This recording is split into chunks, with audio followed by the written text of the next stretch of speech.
আপোনাক খুব ধন্যবাদ জ্ঞাপন কৰিছোঁ। নিৰ্বাচনটো প্ৰচাৰ চলি আছে, আমাৰো চলি আছে।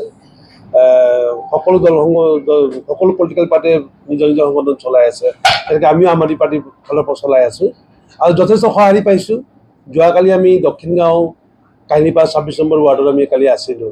তাৰ ৰাইজে বহুত ছাপোৰ্ট কৰিছে যে বিকল্প বুলি ক'লে বিকল্প নাছিলে, এতিয়া বিকল্প এটা আহিছে, তেওঁলোকে খুব ভাল পাইছে বস্তুটো। গতিকে ৰাইজৰ আমাৰ ওপৰৰ পৰা ফুল ছাপোৰ্ট আছে, সেইকাৰণে ভাল লাগিছে।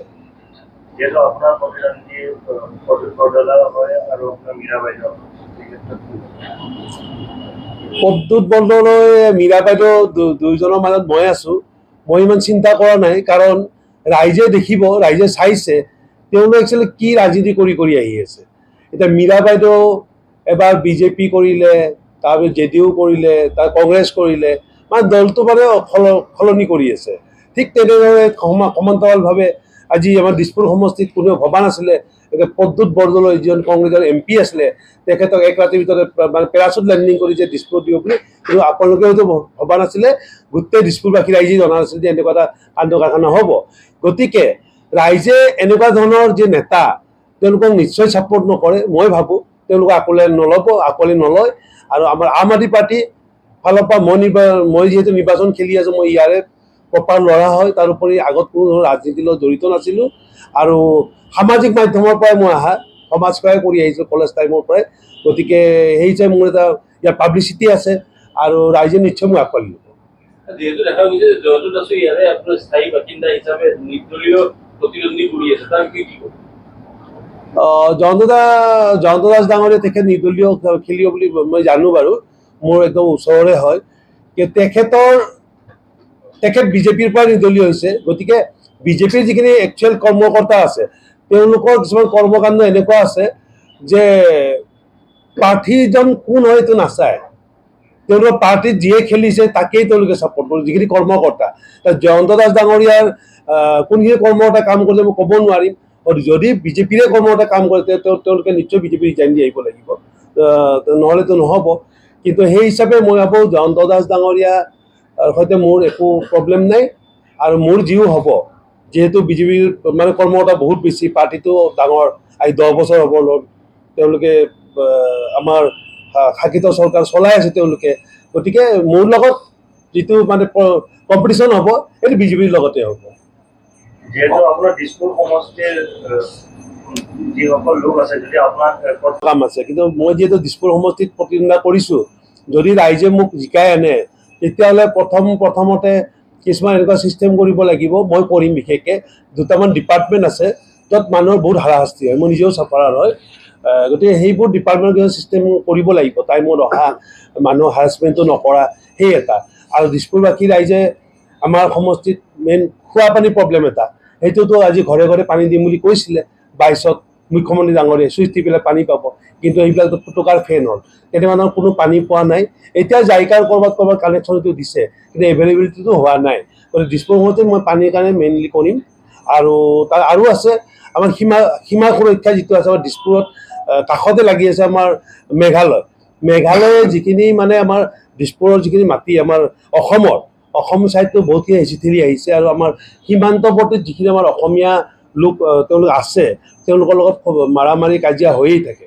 গতিকে এইটো এটা খুব দুখ লগা বিষয়। মই যাওঁ, মোক মাতে যে চাব 100 কিলোমিটাৰ দূৰৰ পৰা তেওঁলোকৰ মেঘালয়ৰ নেতৃত্ব অফিচাৰ চব আহি পায়, কিন্তু আমাৰ এই 4-5 কিলোমিটাৰ দূৰৰ পৰা ডিচিজন চাৰ্কল অফিচাৰ গৈ নাপায় সময়ত। সেইকাৰণে আমাৰ তাৰমানে কি বুজায়, মই এইটোৱে বুজি পাওঁ যে চৰকাৰখনে সীমান্তৱৰ্তীত থকা মানুহখিনিক একো চকু কৰা নাই বা তেওঁলোকৰ ওপৰত একো গুৰুত্ব দিয়া নাই। তেওঁলোক অকল নিজৰ ধন সম্পত্তি গঢ়া তালতে লাগি আছে, অকল তেওঁ নিজৰ ব্যক্তিত্ব হিচাপে নিজৰহে কাম কৰি আছে, ৰাইজৰ বিষয়ে কাম কৰা নাই। গতিকে এইবোৰ কাম কৰিবলগীয়া আছে। ৰাস্তা ঘাটো আপোনালোকে দেখিছে, অলপ পানী বৰষুণ হ'লে কেনেকুৱা ৰাস্তা জাম হয়, বিশেষ ট্ৰেফিক জাম হয়, ট্ৰেফিক জাম এটা হয় বহুত। আৰু ট্ৰেফিক জামটো থাকিবই, কাৰণ কিয় তেওঁলোকে যিমানেই ব্ৰিজ নবনাওক, যেতিয়ালৈকে এপাৰ্টমেণ্টবিলাক যেতিয়ালৈকে কণ্ট্ৰল নকৰে। আগত যেতিয়া এপাৰ্টমেণ্ট আমি জানিছিলোঁ, এপাৰ্টমেণ্ট যেতিয়া পাৰ্মিশ্যন দিছিলে 5 তলা 6 তলা, খুব বেছি 7 তলা দিছিলে, কিন্তু এতিয়াতো 20 তলা 25 তলালৈকে দিয়ে। ইমান যেতিয়া ওখ বনাব ডাঙৰ এপাৰ্টমেণ্ট, কিমানখন গাঁও তাত সোমাব।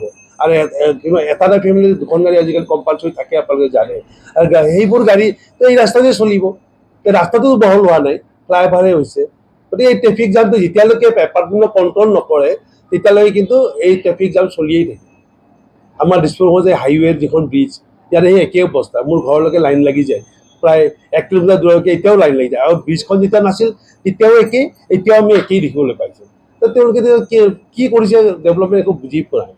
ফ্লাইঅভাৰৰ পৰা ফ্লাইঅভাৰ বনাইছে ঠিকেই, এতিয়া মই এটাই খালি আহ্বান কৰিয়ে আছোঁ, আমাকো ইফাল সিফাল মাতে। যেতিয়া আমাৰ বিজেপিয়ে ষড়যন্ত্ৰ কৰি যেতিয়া আমাৰ নেতাবোৰক জেলত থৈছিলে, আপোনালোকে সকলোৱে জানে, গোটেই ভাৰতবাসীয়ে জানে। তেতিয়া আমাক কৈছে যে অসমত আৰু এইটো নচলিব, তোমালোকৰ নেতা চব ভৰাই দিছে, তুমি এইটো পাৰ্টি দা এইটো পাৰ্টি দা, এনেকুৱা বহুত ধৰণৰ কথা মোকো কৈছিলে। মই খালি এটাই কথা কৈছোঁ, তেওঁ যেতিয়া সুখত আছিল, তেওঁ যদি নেতা CM আছিল তেতিয়াও মই আছিলোঁ। এতিয়াতো জেলত বাৰু সোমাইছে, মানে এতিয়া পূৰা হেৰি হোৱা নাই যে যিটো ফাইনেল যিটো ডিচিশ্যন যে তেওঁ সঁচাকৈ দুখী, কাৰাগাৰত যাব লাগিব। গতিকে কেছে চলিছে, এইটো তেওঁলোকক এটা প্ৰেছাৰ কৰি ৰাখিছিলে আৰু সিহঁতক অলপ মানে হাৰাছমেণ্টটো দিছে ন ডাউট গোটেইকেইজনক। এতিয়া মই কৈছোঁ তেওঁলোক যদি সঁচাকৈ জেলত যায় তেতিয়াহে মই পাৰ্টিটো চেঞ্জ কৰিব পাৰিম, আদাৰৱাইজ মই তাৰ আগত একো কৰিব নোৱাৰোঁ। তাৰপিছত আপোনালোক সকলোৱে দেখিছে, গোটেইখিনি ওলাই দিলে, ক্লিন চিট দি দিলে। আমাৰ নিৰ্বাচনৰ ঠিক আগে আগে তেওঁ এইটো আমাৰ কাৰণে খুব ভাল খবৰ, গোটেই ভাৰতবাসীৰ কাৰণে ভাল খবৰ, গোটেই অসমবাসীৰ কাৰণে ভাল খবৰ। গতিকে তেনেকৈ আমাৰ কাৰণেও ভাল। গতিকে আমি সেই আদৰ্শতে আজিও এই পাৰ্টিতে কাম কৰি আছোঁ। য়েছ, হয়, 100%। হয়, সেইটো আমাৰ সততা, আমি সততাৰে ৰাজনীতি কৰিছোঁ। সমষ্টিবাসীয়ে ভোট দিয়ে বুলি এইকাৰণে ভাবোঁ, মই এজন ছ'চিয়েল ৱৰ্কাৰ, আগৰ পৰা সমাজকৰ্মীয়ে হয়। যিকোনো ক্ষেত্ৰত, যিটো মই অলপ আগতে ক'লোঁ, অসম মেঘালয়ৰ যিবিলাক গণ্ডগোল সেইবিলাক মোকেই নিমন্ত্ৰণ দিয়ে। মই এটা নাগৰিক সমাজৰ সৈতেও জড়িত আছোঁ, আৰু তাৰ NGO FSDP foundation for social development and environment protection, এইটোৰো মই প্ৰেচিডেণ্টে হয়। গতিকে এইবোৰ কাম আমি আগৰ পৰাই কৰি আহি আছোঁ। গতিকে সেই হিচাপে মোৰ এটা পাব্লিচিটি আছে। গতিকে ৰাইজে যদি দেখে, ৰাইজে যদি চায় যে বল্লভ পাঠক খুব এপ্ৰপ্ৰিয়েট হ'ব, তেখেত আগৰ পৰাই সমাজৰ কাম কৰি আহিছে, হয়তো যদি এইখন প্লেটফৰ্ম পায় আৰু দুগুণ কাম কৰিব, সেইটো মই আশাবাদী। সেইকাৰণে আপুনি কিমান ভোটত জয়ী হ'ম বুলি ভাবে? সেইটো চাওক, সেইটো খুব গেৰেণ্টি ক'ব নোৱাৰিম, কাৰণ এনেতো বহুতে বহুত লেকচাৰ দি দিয়ে। বিশেষকৈ আমাৰ ডাঙৰ নেতাবোৰে ডাঙৰ লেকচাৰ দিয়ে। আমাৰ কি কয়, চিফ মিনিষ্টাৰ ডাঙৰীয়া, জয়ন্ত মহন্ত ডাঙৰীয়া, পীযুষ হাজৰিকা, তেওঁলোকে যেতিয়া লোকসভাৰ সময়ত গৌৰৱ গগৈৰ এগেইনষ্টতেই কথা কৈছিলে, ইমান গৌৰৱ গগৈ পুতেক হিচাপে জিকিছে, যদি এইবাৰ জিকি দেখুৱাই আমি ৰাজনীতি ত্যাগ কৰিম, ইমান 2 লাখৰ ওপৰ ভোটত আমাৰ আমুক পাৰ্টি জিকিব, এনেকুৱা ধৰণৰ যিবোৰ ফাটা লেকচাৰ, তেওঁলোকে যিটো পুৰণা মন্তব্য কৰি থাকে, তেওঁলোকে এনেই কৈ থাকে। কিন্তু মই গতিকে এনেকৈ ক'ব নোৱাৰিম তেওঁলোকৰ নিচিনা। কিন্তু এটা কথা, কণ্টেষ্টটো পূৰা কৰিম, কণ্টেষ্ট পূৰা হ'ব। হাৰ জিতটো এইটো ওপৰৰ কথা, ৰাইজৰ কথা। গতিকে সেইটো মই জিকি আহিম বুলি ক'ব নোৱাৰোঁ, হাৰি আহিম বুলিও ক'ব নোৱাৰোঁ। কিন্তু কণ্টেষ্টটো মোৰ হ'ব বিজেপিৰ লগত। আপোনালোকৰ নিৰ্বাচনত প্ৰচাৰ অভিযানত কেন্দ্ৰীয় নেতৃত্ব কোন কোন আহিব আৰু কেতিয়া আহিব, কিবা খবৰ পাইছে নেকি? আহিব, কিন্তু ডেটটো ফাইনেল হোৱা নাই। আমাৰ অহাৰ ভিতৰত অৰবিন্দ কেজৰিৱালৰ নামটো আছে, আতিশী মেডামৰ নামটো আছে, সঞ্জয় সিঙৰ নামটো আছে বৰ্তমান। এই 3জনৰ ভিতৰত হয়তো 2জন আহিব, আৰু হয়তো ভগৱান মানুহ আহিব পাৰে। আৰু পাঞ্জাৱৰ যে চিফ মিনিষ্টাৰ আছে তেখেতো আহিব। অৰবিন্দ কেজৰিৱাল আহিলে হয়তো তেখেতো আহিব। তেখেতেও পাঞ্জাৱত কিমান ভাল কাম কৰি আপোনালোকে দেখিছে, টোলগেট বন্ধ কৰি দিছে। আৰু আমাৰ অসমত টোলগেট হৈ আছে, গাড়ী চলোৱা মানুহ আমাৰ 19জন, 21 আছে, 2টা কেঞ্চেল হৈছে, 19জন আছে। কানু মহন্ত হ'ল এই গোটেইখিনি হিমন্ত বিশ্বৰে মানুহ, সকলোৱে জানে। গোটেই অসমবাসী তথা এতিয়া গোটেই ভাৰতেই জনা হৈছে যে এইটোৰ পিছত হিমন্ত বিশ্বৰ অলপ ছাপোৰ্ট আছে। আৰু তেওঁক ষড়যন্ত্ৰ কৰি হত্যা কৰা হোৱা বুলি কথাটো কোৱা হৈছে। তেওঁক ড্ৰিংক কৰাই, মদ চদ খাই আগদিনাখন পানীত তেওঁক পৰি পৰিছে, জানে যে ইমান মদ খোৱাৰ পিছত কৰিব নোৱাৰে, সেই কামটো কৰাইছে, এওঁলোকেই কৰাইছে। আৰু কৰা বহুত কাৰণ আছে, কাৰণ জুবিন গাৰ্গ ডাঙৰীয়া এজন এনেকুৱা ধৰণৰ মানুহ আছিলে, শিল্পী, লগতে তেওঁ যি কয় একদম মুখৰ ওপৰত কয়, চিধাকৈ কয় কথা। আৰু বিজেপি চৰকাৰখনৰ ওপৰত তেওঁ বহুতখিনি কথা কৈছে আগত। হয়তো এনেকুৱা ভাবিছে নেকি ইলেকশ্যন আহি আছে, তেওঁ বা আৰু বিজেপিয়ে কি কয়, কাৰণ তেওঁতো বহুত পপুলাৰ, তেওঁৰ কথা ৰাইজে শুনে, তেওঁ কিবা এটা ক'লে ৰাইজে কথাটো শুনিব। গতিকে এনেকুৱা কিবা ষড়যন্ত্ৰ কৰিছে, আৰু ষড়যন্ত্ৰ কৰি তেওঁ হত্যা কৰাটো সত্য কথা, মিছা নহয়। নহ'লে আজিলৈকে তেওঁৰ ন্যায় কিয় দিব পৰা নাই? ন্যায় দিব গ'লেই চৰকাৰৰ আৰু ডাঙৰ 2-এজন নেতা ধৰা পৰিব। সেইকাৰণে কিছুমান বস্তু লুকুৱাই ৰাখিছে, হাইড কৰি থৈছে। আৰু সেইকাৰণে মই অসমবাসীৰ ৰাইজে এটাও আহ্বান কৰোঁ যদি সঁচাকৈ জুবিন গাৰ্গৰ ন্যায় লাগে তেতিয়াহ'লে এইখন চৰকাৰ যেনেকৈ নহওক চেঞ্জ কৰিব লাগে, তেতিয়াহে ন্যায় পাব, আদাৰৱাইজ ন্যায় চৰকাৰে নিদিয়ে। মই কোৱাৰ মিনিংটো হৈ গ'ল কি, এই বিজেপি চৰকাৰ যেতিয়ালৈ থাকিব ন্যায় নাপায়, এই চৰকাৰখন যদি বেলেগ চৰকাৰ যদি আহে, সেইখন চৰকাৰ তেতিয়া এইখন চৰকাৰ যিবোৰ নেতা যেনেকৈ অপজিট পাৰ্টীৰ নেতাবোৰ যে জেলত ভৰাই, এই তেনেকুৱা কাণ্ড যেতিয়া হ'ব তেতিয়া জুবিনৰো ন্যায়টো ওলাব। সেইটো হিচাপতহে কথাখিনি কৈছোঁ। নিশ্চয় ন্যায়পালিকাই দিব, কিন্তু চৰকাৰ চেঞ্জ হ'ব লাগিব, তেতিয়াহে।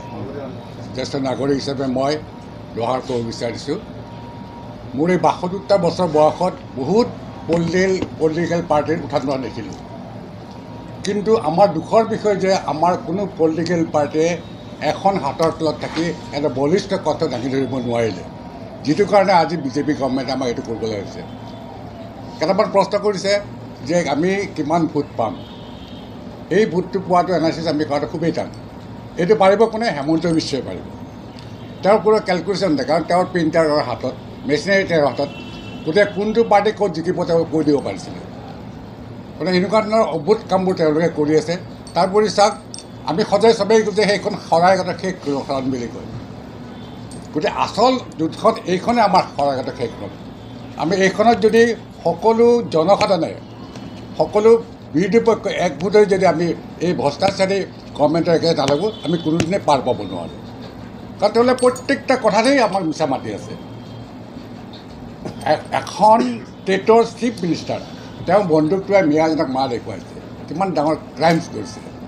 আৰু জুবিন গাৰ্গৰ ন্যায় বিচাৰি ভিতৰত আছে, এষাৰ কথা কওঁতে তেওঁক সোমাই থৈ দিলে। কিন্তু এনেকুৱা এখন মানুহে কি বিচাৰিব? ইয়াত মহম্মদ মিৰ তুগলকৰ কাম কৰি আছে, তাৰ বাহিৰে একো কৰা নাই। গতিকে মই সমূহ অসমবাসীক এটাই কওঁ, আপোনালোকে বিবেকবোৰ চিন্তা কৰি চাওক কোনজন মানুহে পাৰিব, তেনেকুৱা মানুহক আপোনালোকে ভোট দিয়ক। এইখিনিয়ে মোৰ ক'ব লাগে। এইটো আমাৰ বিৰাট দুৰ্ভাগ্য বা দুখৰ কথা। আমাৰ আজি আমাক দিছপুৰ এছেম্বলিত আজিলৈকে আমি ইয়াৰে বাগৰি অহা মানুহ হ'বলৈ পাওঁ, ইয়াৰে মানে বাগৰি নহা মানুহ আজিলৈকে নাপাওঁ। আৰু আগন্তুক এই বিধানসভাৰ পিছত আৰু এই চৰকাৰখনে যে আৰু বাগৰি অহা মানুহ চকুৰ আলিকো যে এটা নানিব কোনো লিখা নাই। আপোনালোকে জানেনে নাই, এইটো দিছপুৰ সমষ্টিত আজি তেওঁলোকে প্ৰদ্যুৎ বৰদলৈক লৈ আহিছে। তেওঁ 98ৰ পৰা 2016লৈকে MLA আছিলে। তেওঁ মাৰ্ঘেৰিটাৰ পৰা খেদা পোৱা, মাৰ্ঘেৰিটাৰ পৰা খেদা আহে, 2016 পৰা তেওঁ আকৌ MP হৈছে নগাঁও, বাগৰি অহা, আৰু এইবাৰ তেওঁ আহি পৰিছে দিছপুৰত। গতিকে এনেকৈ বাগৰি আহিলে কেনেকৈ হ'ব? বাগৰি অহা মানুহক আমি ইয়াতে নেতৃত্ব দিলে তেতিয়া তেখেতে দিছপুৰৰ পৰা বাগৰি আৰু এবাৰ কিবা ক'ত বা যায়, তেনেকুৱাতো নহ'ব। আজি ইয়াতে গোটেইখন সাংবাদিকসকল আছে। মই এটা কথা কওঁ, মোৰ লগত যদি বিজেপিৰ কোনোবা মানুহ মোৰ লগত ওলাই, মোৰ গাড়ীতে মই লৈ যাম, আপাৰ আছামত যিমান এভিকশ্যন কৰিছে সেই গোটেইখিনি মানুহৰ বৰপেটা আৰু ধুবুৰীত মই নিজে চাই আহিছোঁ। তাতে চাকৰিত ঘৰ বনাবলৈ মাটি দিছে আৰু ইপিনে দেখাইছে যে আমি এভিকশ্যন কৰিছোঁ। এনেকুৱাতো নহ'ব। আমাৰ জুবিন দাৰ কাৰণে ন্যায়ৰ কথা কয়, হিমন্ত বিশ্ব চৰকাৰে কৈছিলে দেখোন যে জুবিন দাক যদি ন্যায় দিব নোৱাৰোঁ আমাক ভোট নিদিব। কিন্তু আজি কি কয়, নলবাৰীত সমজনো ওলাইছে তেওঁলোকে ন্যায় সমদল, কিন্তু এতিয়া কি কয় ন্যায়ালয়ে ন্যায় দিব। এনেকৈতো নহ'ব। গতিকে ন্যায় ইয়াত দিব নোৱাৰে, এইটো মিছা কথা। থাকিল কি আমাৰ মীৰা বৰঠাকুৰ বাইদেউ সেই একেই। মীৰা বৰঠাকুৰ বাইদেউ এই 2016 চৰকাৰ হয়, তাৰপিছত তেখেতে যেতিয়া টিকেট হয়তো পোৱা নাই, তেওঁলোকে তেওঁ বাগৰি কেনে কংগ্ৰেছত আহিছে। আজি যদি কংগ্ৰেছৰ পৰা টিকেট নাপালে হয়, কালি হয়তো বেলেগ দলত গ'লে হয়, টিকেট পোৱাৰ কাৰণেহে ৰৈ গ'ল। মীৰা বৰঠাকুৰৰ কথা আমি কৈ লাভ নাই, কংগ্ৰেছৰ ইয়াতে কোনো ভেলুৱে নাই। মীৰা বৰঠাকুৰে লোকসভা ইলেকশ্যন খেলিছে, এইবাৰ তেওঁ এছেম্বলি ইলেকশ্যন খেলিছে, অহা বছৰ তেওঁ GMC ইলেকশ্যনো খেলিব, তাৰপিছত তেওঁ গাঁও পঞ্চায়তো খেলিব। মীৰা বৰঠাকুৰক আৰু আমি গম পাই গৈছোঁ। বিজেপি চৰকাৰ এনেকুৱা হয়, জুবিন দাক ন্যায় কেনেকৈ দিব? আমি জুবিন দাৰ এটা আমাৰ আৱেগ আছে। হোজাইৰ MLA আছিলে ৰামকৃষ্ণ ঘোষ। ৰামকৃষ্ণ ঘোষে সামান্য তেখেতৰ সমষ্টিত জুবিন দাৰ মূৰ্তি বনালে, এইবাৰ তেওঁক টিকেট নিদিলে, আকৌ শিলাদিত্যক টিকেটটো দিলে। জুবিন দাৰ মূৰ্তিটো বনাই মানে শিলাদিত্যক টিকেটটো দি দিলে, ৰামকৃষ্ণৰ নামটো কাটি দিলে। এনেকৈতো নহ'ব। হাতে হাতে বোলে বন্দুক দিয়ে বোলে, আমাৰ বোলে মিয়াবিলাক মাৰিব বোলে হাতে হাতে বোলে বন্দুক দিয়ে, লাইচেঞ্চ দিলে জানো? এইবিলাক আভুৱা বাঢ়ি থাকে আৰু কোনো কথা ক'বলৈ নাজানে। আমি এটা কথাই জানো, গালি গালি মে চোৰ হে, নৰেন্দ্ৰ মোদী চোৰ হে। ইয়াতকৈ বেছি আৰু কথা ক'বলগীয়া নাই। দিছপুৰবাসীয়ে এইবাৰ ইয়াৰে আমাৰ স্থানীয় ভাই বন্ধু দাদা পাইছে, বল্লভ পাত্ৰ ডাঙৰীয়া, তেখেতক ভোট দিবলৈ আমি অনুৰোধ জনাইছোঁ। ইয়াৰ আগত আমাৰ যিমান MLA আছে বা আহিছিল, কংগ্ৰেছৰে হওক, অতুল বৰা, তেওঁৰ আগত আমাৰ মানস বৰা, তেতিয়াতো এইটো চেষ্টাই কৰি আছিলে, কিন্তু মানস বৰাটো আৰু বাপেকৰ জেগাটো ল'ব নোৱাৰিলে। অতুল বৰাইতো এইটো আৰু গ'লে গতিকে এইবাৰ বিজেপিৰ ফালৰ পৰা যিজন আহিছে তেওঁ পদুত বজিলে তেওঁ সেই বাগৰি আহা মাৰ্ঘেৰিটাৰ পৰা নগাঁও নগৰ পৰা এইবাৰ দিছপুৰ অহাবাৰ হয়তো ধুবুৰীও গুচি যাব গতিকে বাগৰি যোৱা মানুহক ভোট নিদিব আমাৰ বলপাত্ৰ ডাঙৰীয়া আমাৰ সদায় এটা দলতে থকা মানুহ কষ্ট কৰি এটা দলতে আছে তেওঁ বাগৰি অহাও নহয় গতিকে তেখেতক ভোট দিব বুলি আমি আশা কৰিম ধন্যবাদ